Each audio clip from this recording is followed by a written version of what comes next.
Dinda hadir. Baik, semuanya sudah masuk.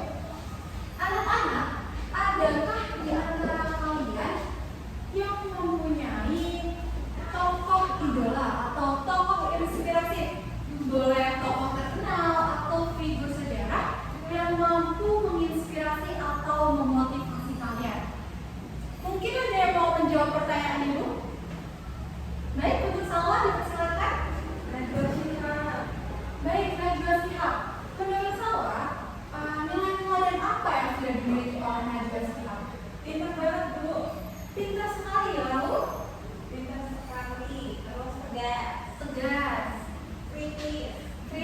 Dari ketiga nilai-nilai positif dari Najwa Shihab, apakah itu membuat Salwa menjadi terdorong untuk berproses lebih lanjut lagi? Pasti dong. Tentunya pasti dong. Masih dengan pertanyaan yang sama, adakah yang mau menjawab pertanyaan ibu tadi? Baik, silakan Resti. Mau di Ayunda. Nilai teladan apa yang sudah dimiliki oleh mau di Ayunda? Mandiri.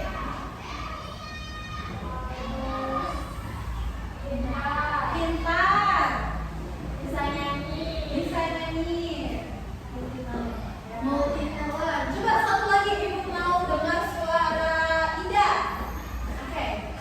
Siapa tokoh inspiratif bagi Ida? Cinta Laura, Bu. Cinta Laura. Kenapa tuh kalau boleh tahu? Dia keren, bisa jadi artis, bisa jadi penyanyi, bisa jadi Baik, kita beri tepuk tangan. Anak-anak, jadi kita sudah mengetahui gambaran awal dari pembelajaran kita hari ini.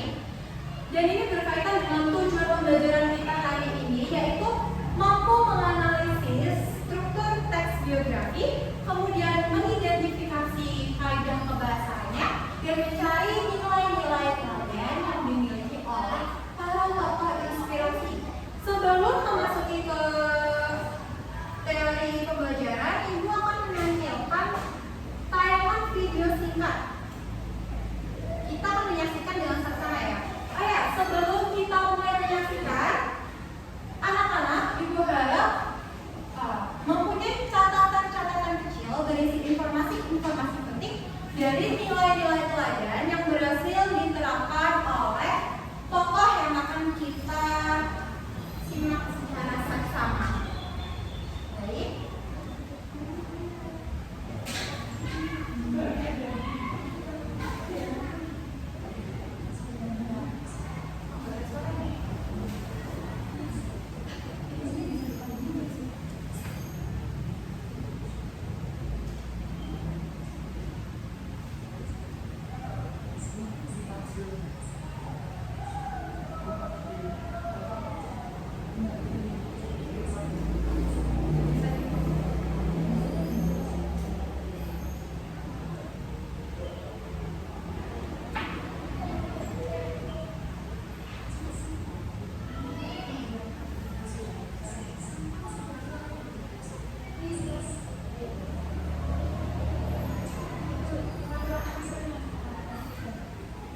Baik,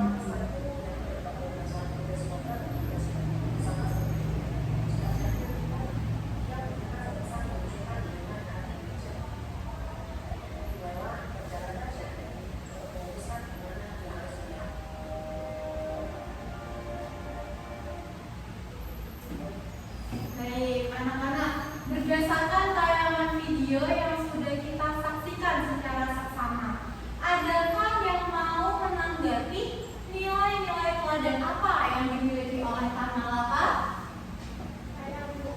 Oke, apa lagi? Membangun kesadaran. Membangun kesadaran. Yang lain? Rasa cinta tanah air. Ada lagi? Pentingnya melawan ketidakadilan. Ada lagi?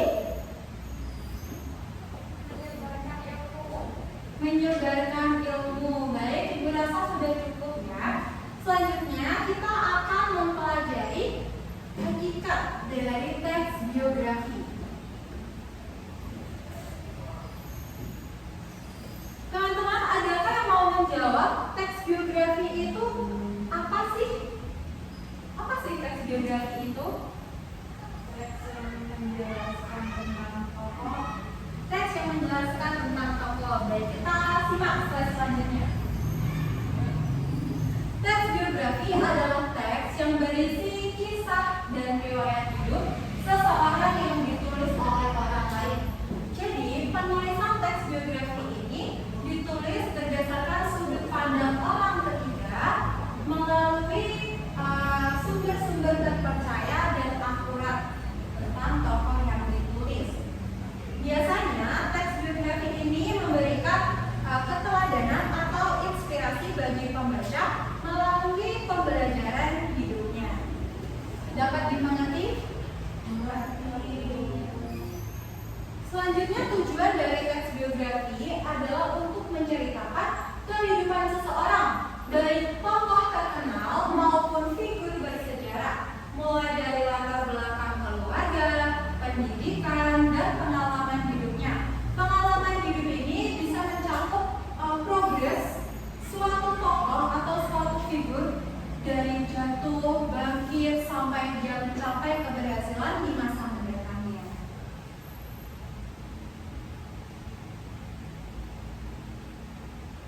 Nah, berikutnya ada struktur teks biografi. Di sini ada 3 struktur teks biografi. Yang pertama ada orientasi.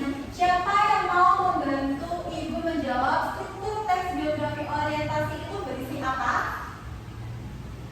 Perkenalan.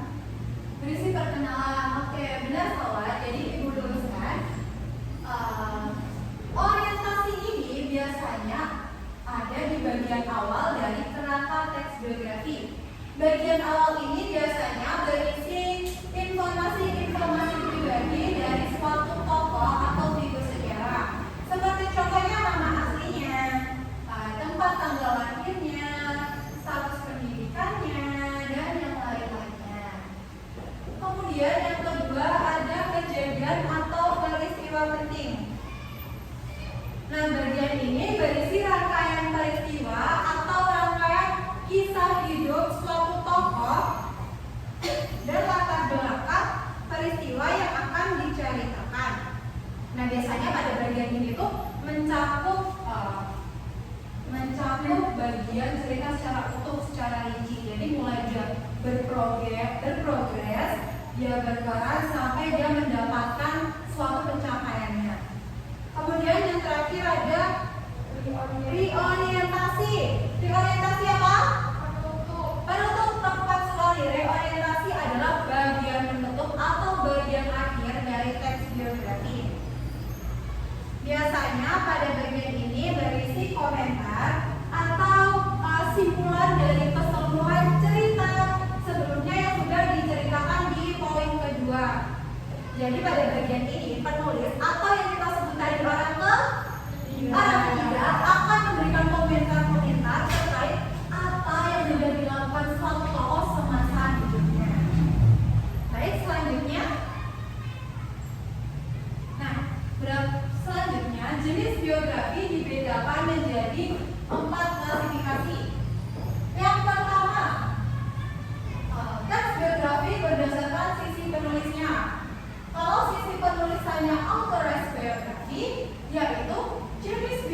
biografi yang ditulis berdasarkan izin atau sepengetahuan tokoh yang akan diceritakan nantinya.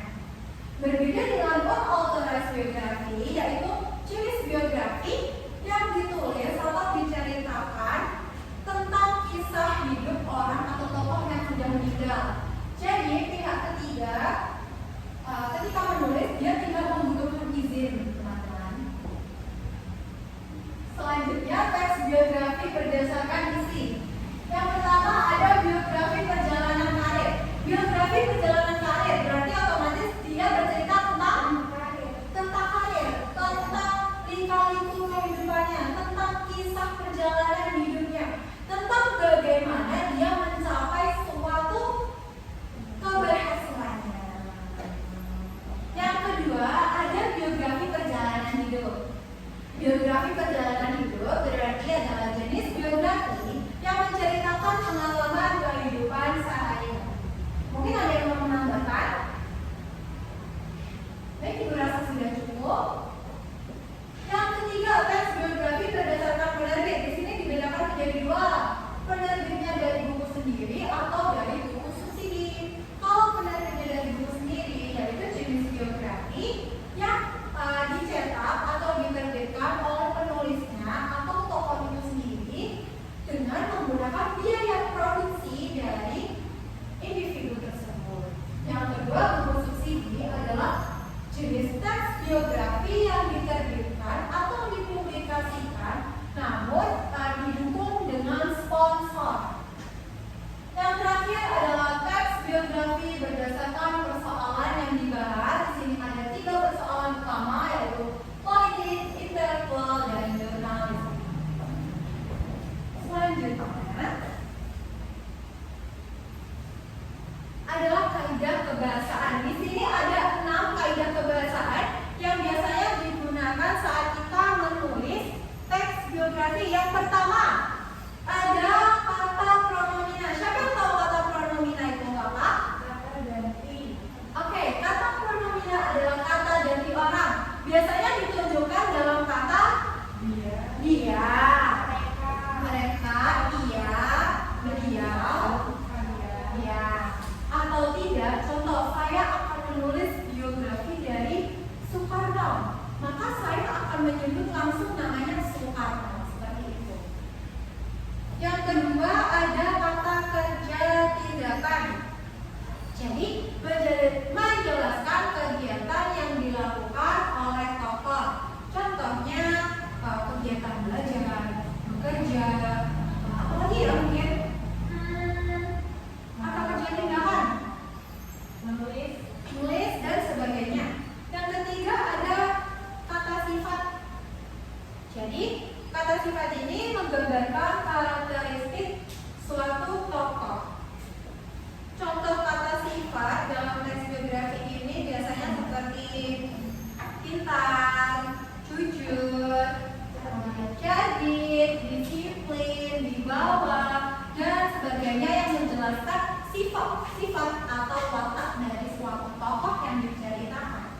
Kemudian yang keempat adalah menggunakan kata kerja pasif, yaitu menjelaskan sesuatu yang sedang terjadi pada tokoh. Contohnya diberi dan dipilih. Kemudian yang kelima ada menggunakan kata kerja yang berhubungan dengan emosi tokoh. Contohnya bisa memahami, menyetujui, mencintai, menyayangi, dan sebagainya. Yang terakhir adalah menggunakan kata sambung, kata depan, dan nomina. Kata ini biasanya berkenaan dengan urutan waktu secara kronologis. Ada yang ditanyakan? Tidak. Baik, sudah selesai. Jadi kita belajar bahwa teks biologi ini bukan hanya catatan diur, tetapi juga sumber inspirasi. Nah, sebelum ibu bagi ke kelompok kecil, masih ada yang ditanyakan nggak terkait materi yang sudah ibu sampaikan tadi? Oke, kasih. Apa bedanya teks autografis sama biografis? Baik, pertanyaan yang bagus. Apa bedanya teks biografi dan autobiografi?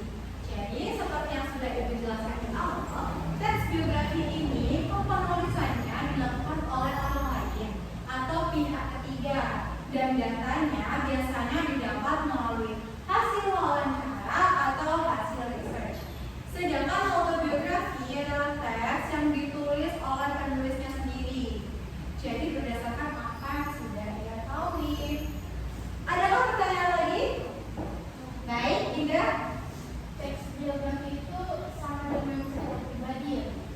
Oh, pertanyaan tes biografi apakah sama dengan tes cerita pribadi? Kalau tes biografi itu masih berbau mengarahnya itu masih ke tokoh sejarah ya, atau tokoh yang mempunyai pengaruh untuk bangsa kita. Sedangkan teks cerita pribadi adalah seperti buku diari mungkin ya, cerita indah hari ini, dia bersekolah, mendapatkan pembelajaran, jadi jelas seperti itu. Oke, apakah sudah selesai atau masih ada yang ditanyakan? Sudah Bu. Oke, sudah selesai. Selanjutnya Ibu akan membagi menjadi beberapa kelompok dan kalian akan mengerjakan ini ya, menganalisis teks biografi, kemudian mengidentifikasi unsur keberadaannya dan menilai keteladanan tokoh. Dan Ibu di situ sudah menyediakan bacaan singkatnya ya. Ibu akan membagi. Nah, bisa dikeluarkan bukunya mungkin. Satu kelompok satu saja. Bisa mulai dikerjakan dari sekarang.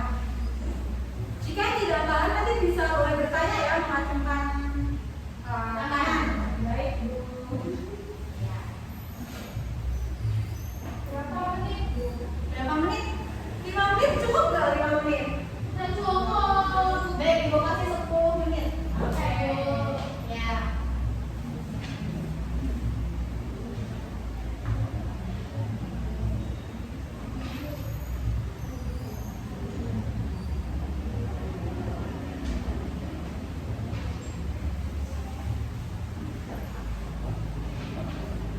Oke, kalau bertanya tentang konvensi kronologis.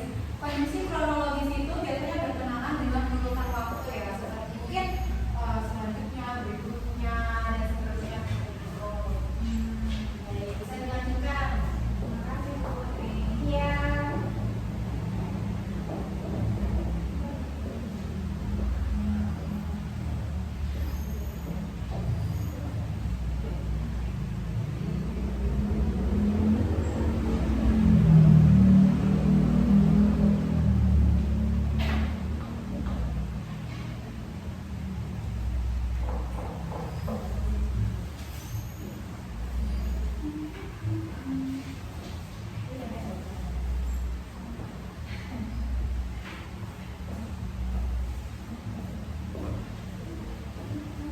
Nanti setelah kalian sudah selesai mengerjakan, Ibu mau satu kelompok untuk menyampaikan hasil diskusinya atau pendapatnya ke depan.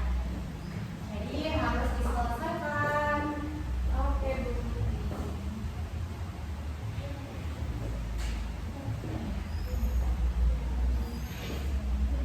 Bertiga ya Bu? Iya.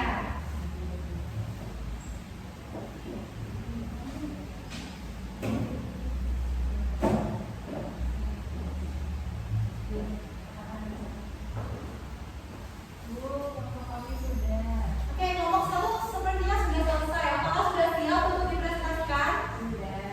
Boleh maju ke depan semuanya ya. Silakan.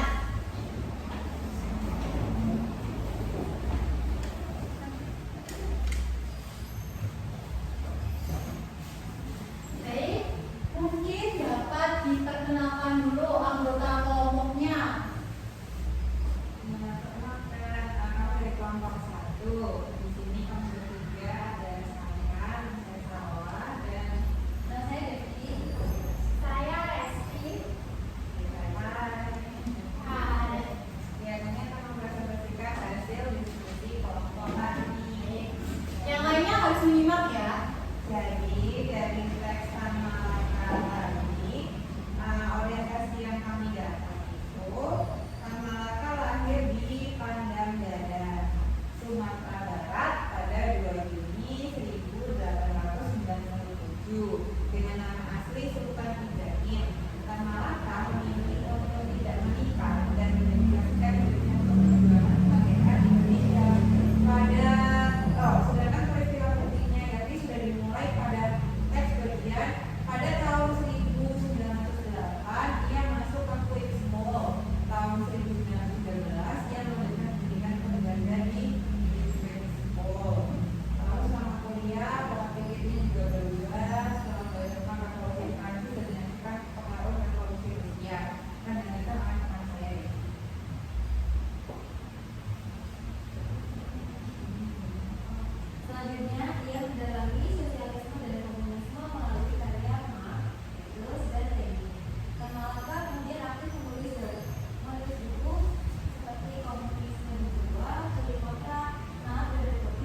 konjungsi kronologis sendiri yang kamu temukan diantaranya ada pada 1908, tahun 1913, setelah itu pasca kemerdekaan, 1942, pada